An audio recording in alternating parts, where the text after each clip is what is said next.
नमस्कार, माझे नाव गणेश शिवदे। आज आपण संभाजीनगर सिल्लोड येथे आलेलो आहे सरोदे सर आणि संतोष सपकाळ सरांसोबत। आपण ताईन त्यांना आपलं ई बायोटोरियमचं बायोमॅग्नेटिक मॅट्रेस दिलं होतं, उषा ताईन त्यांना।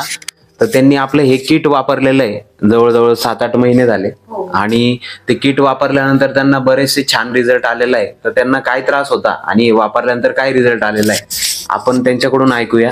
ताई, तुमचं नाव सांगा आणि तुम्ही हे किट किती दिवसापासून वापरताय आणि तुम्हाला हे वापरल्यानंतर काय रिझल्ट आला, थोडासा तुमचा अनुभव सांगा।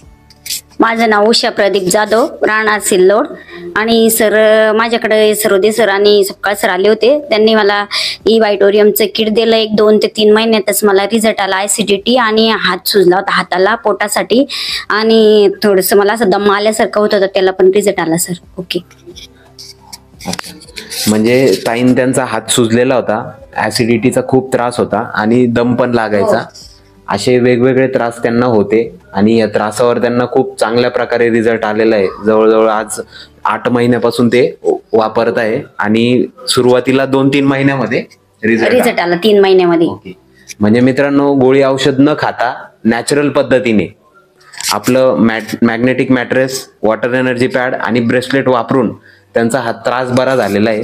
तर आज हे लोक जे ताई व्हिडिओ बघताय, यांना तुम्हाला काय सांगायचं, हे किट वापरायला पाहिजे की नाही पाहिजे, किंवा हे किट पासून आपल्याला किती चांगल्या प्रकारे आपण फॅमिलीला वाचवू शकतो?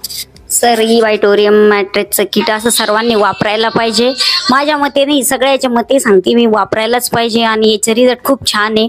न गोळी औषध खाता, पाणी पिऊन, हातात ब्रासलेट घेऊन आणि किट वापरून जर आजार बरं होत असेल तर वापरायला काहीच अडचण नाही। म्हणजे मित्रांनो, प्रत्येकाने हे किट नक्की वापरायला पाहिजे आपल्या घरामध्ये, कारण हे घरातलं डॉक्टर म्हणून काम करतं। एवढंच या व्हिडिओच्या माध्यमातून सांगायचं आहे।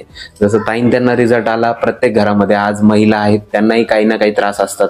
तर आपल्या घरामध्ये नक्की हे किट घ्या आणि वापरा, एवढंच सांगायचं आहे। Wish you all the best. सगळ्यांना धन्यवाद। Thank you so much.